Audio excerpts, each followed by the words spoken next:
Today I'm going to share the book, Ada Twist, Scientist. Ada Twist, Scientist by Andrea Berry and illustrated by David Roberts. Ada Marie said not a word till the day she turned 3. She bounced in her crib and looked all around, observing the world but not making a sound. She learned how to climb and make her big break with a trail of chaos left in her wake. She ran through the day chasing each sound and sight and didn't slow down till she conked out at night. Her parents were frazzled, but tried not to freak as Ada grew bigger and still didn't speak.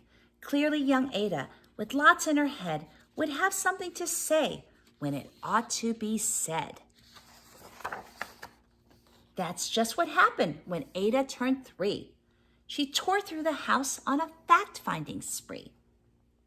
She climbed up the clock just as high as she could. Her parents yelled, "Stop!" as good parents should.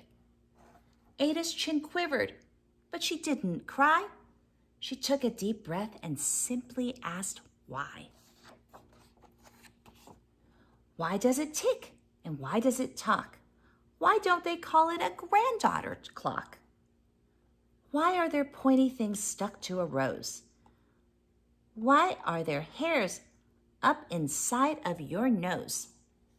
She started with why, and then what, how, and when. By bedtime, she came back to why once again. She drifted to sleep as her dazed parents smile at the curious thoughts of their curious child who wanted to know what the world was about. They kissed her and whispered, "You'll figure it out." Her parents kept up with her high-flying kid, whose questions and chaos both grew as she did.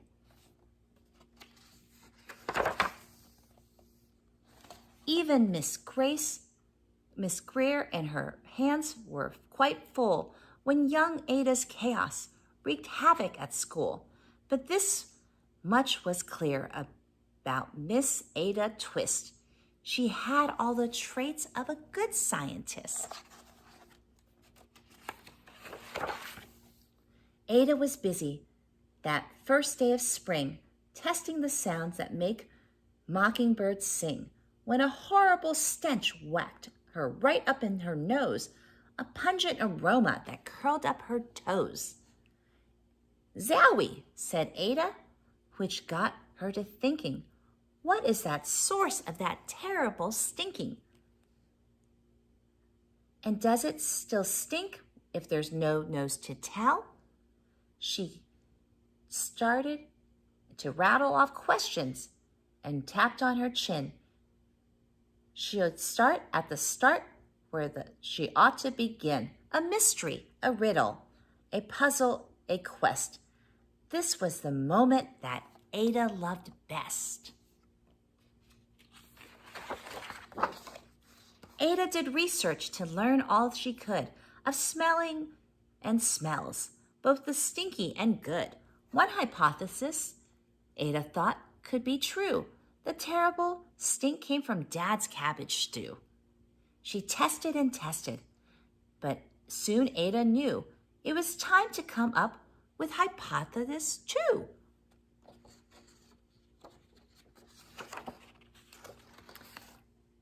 Then zowie, the stench struck again, just like that. Hypothesis 2, it's caused by the cat. The cat couldn't make such a stink on its own. It needed perfume and some fancy cologne. So young Ada tested. The test was a flop.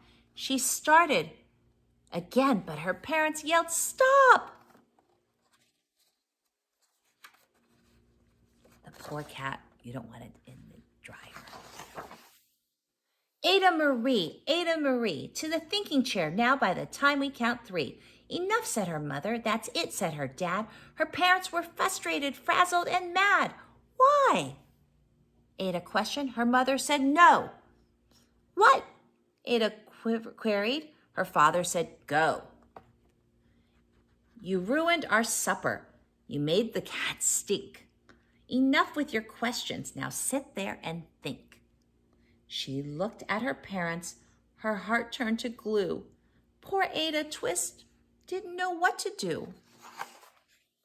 She sat all alone by herself in the hall, and Ada once more could say nothing at all.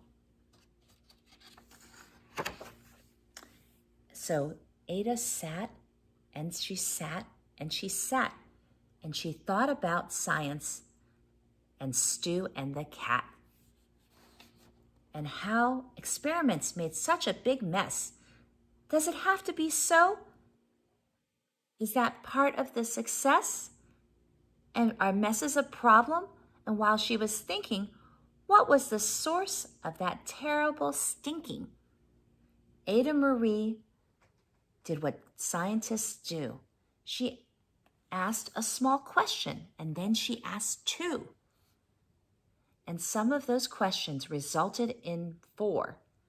As Ada got thinking, she really dug in. She scribbled her questions and rapped on her chin. She started at why, and then what, how, and when. At the end of the hall, she reached why once again.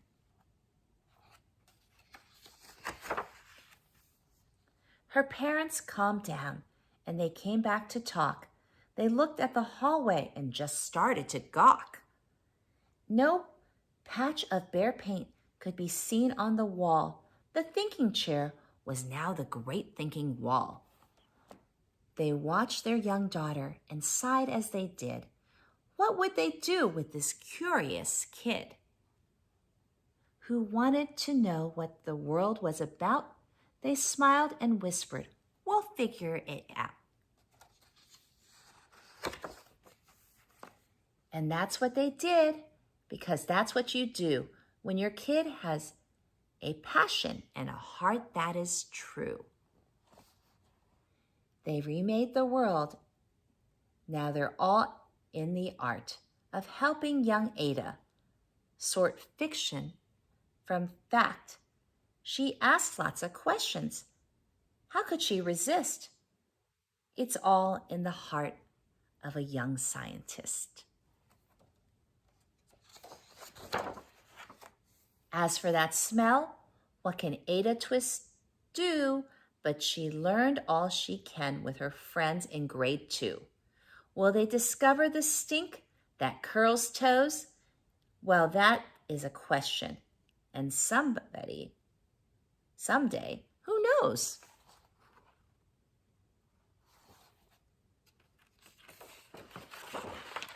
So that's the end of the story.